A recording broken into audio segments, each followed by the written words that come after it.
Teachers Camp, isang lugar kung saan madaming nagbabahagi ng kanilang kakaibang karanasan. Ipinatayo noong 1908 ang Teachers Camp sa Baguio City bilang training site para sa mga guro mula sa United States. Ngayon, isa na itong training center at events venue.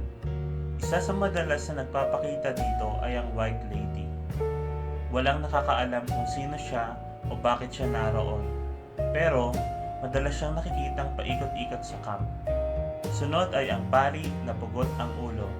Isang pari na pagala-gala rin sa camp, ramdam na ramdam ang kanyang presensya, lalo na kapag ito ay nagpapakita.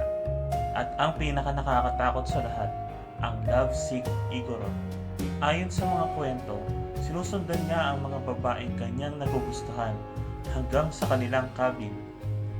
Mailan pang nagsasabing pinapanood sila ng lovesick Igorot habang sila ay natutulog.